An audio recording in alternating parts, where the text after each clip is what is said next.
Assalamualaikum warahmatullahi wabarakatuh. Perkenalkan saya atas nama Pista dengan NIM 2057901. Di sini saya akan menjelaskan mengenai bagaimana peran OJK dalam mendukung ekosistem kendaraan berbasis listrik di Indonesia.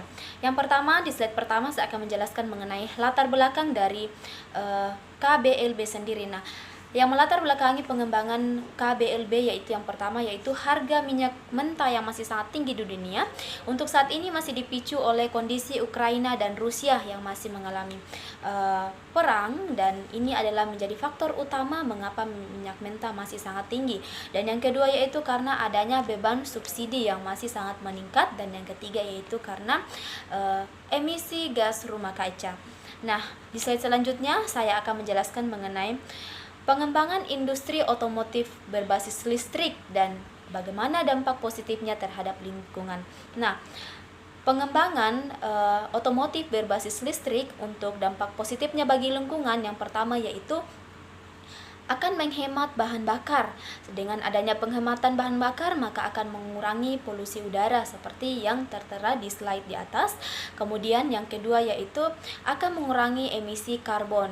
Dan bagaimana pengembangan industri otomotif sendiri di Indonesia? Nah, untuk di Indonesia sendiri, Indonesia telah mentargetkan untuk 2035 nanti akan memproduksi sebanyak 400.000 unit kendaraan roda 4 berbasis listrik dan akan mentargetkan sebanyak 300.022 unit untuk kendaraan bermotor. Nah, dari sini kita bisa melihat bahwa Indonesia akan sangat membantu dalam pengembangan penggunaan bahan bakar minyak dan akan sangat membantu dalam mengurangi polusi dari karbon dioksida dari hasil kendaraan yang masih menggunakan minyak bumi selama ini. Nah, di slide selanjutnya saya akan menjelaskan bagaimana apakah ada hambatan dalam pengembangan kendaraan berbasis listrik atau KBLB selama ini, khususnya di Indonesia.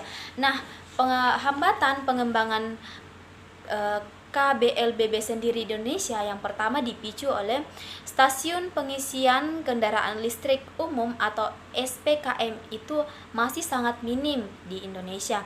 Yang kedua yaitu butuh waktu yang lama untuk pengisian daya. Kemudian yang ketiga, harga mobil listrik untuk di Indonesia sendiri masih sangat tinggi. Dan yang keempat yaitu perawatan untuk kendaraan berbasis baterai ini masih sangat mahal. Nah, dari keempat hambatan inilah yang menjadi pemicu mengapa masih jarang kita melihat masyarakat Indonesia menggunakan mobil listrik. Kemudian di slide selanjutnya saya akan menjelaskan mengenai potensi ekosistem mobil listrik di Indonesia. Di Indonesia sendiri berpotensi untuk pengembangan mobil listrik karena Indonesia merupakan negara dengan penghasil nikel terbesar di dunia. Dan yang kedua, Indonesia mempunyai kapasitas produksi nikel kurang lebih 1 juta ton per tahun. Kemudian yang ketiga yaitu Kementerian SDM juga sangat mendukung dalam peningkatan kapasitas produktivitas menjadi 2,58 juta per tahun di tahun 2020. Nah, hal inilah yang menjadi pemicu mengenai Indonesia akan berpotensi menjadi menjadi tempat pengembangan mobil listrik. Kemudian yang keempat yaitu investasi ekosistem mobil listrik di Indonesia saat ini sudah banyak didukung oleh produktivitas perusahaan besar mobil listrik seperti Hyundai, kemudian LG dan Tsingshan. Nah, ini adalah perusahaan-perusahaan yang sekarang mendorong bagaimana supaya Indonesia akan meningkatkan produktivitas dan membawa Indonesia menjadi negara yang menggunakan mobil berbasis listrik. Kemudian dan yang terakhir yaitu bahwa Kementerian BUMN juga ikut mendirikan IBC atau Indonesia Battery Corporation seperti Inalium, Antam, Pertamina dan PLN. Dan yang terakhir yaitu Indonesia juga berpotensi menjadi tempat pengembangan mobil listrik karena pangsa pasar KBLBB di Indonesia sendiri itu setiap meningkat setiap tahunnya.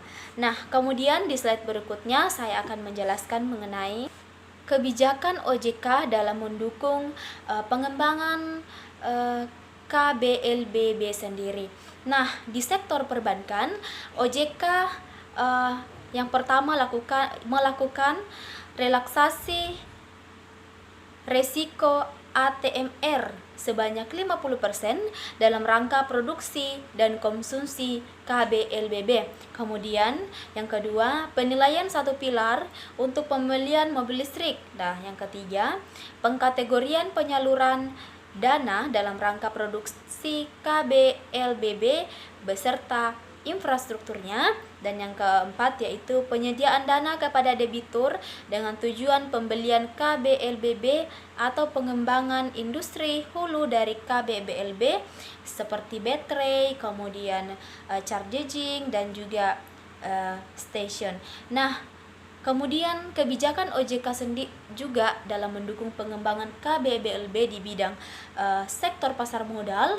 OJK melakukan yang pertama yaitu meningkatkan insentif penerbitan green bond, khususnya insentif fiskal, dan yang kedua yaitu subsidi biaya hijau untuk penerbitan green bond dengan dukungan lembaga multilateral, dan yang terakhir di sektor pasar modal yaitu mendorong security crowdfunding atau SIF untuk pendanaan SPKLM atau SPBKLU.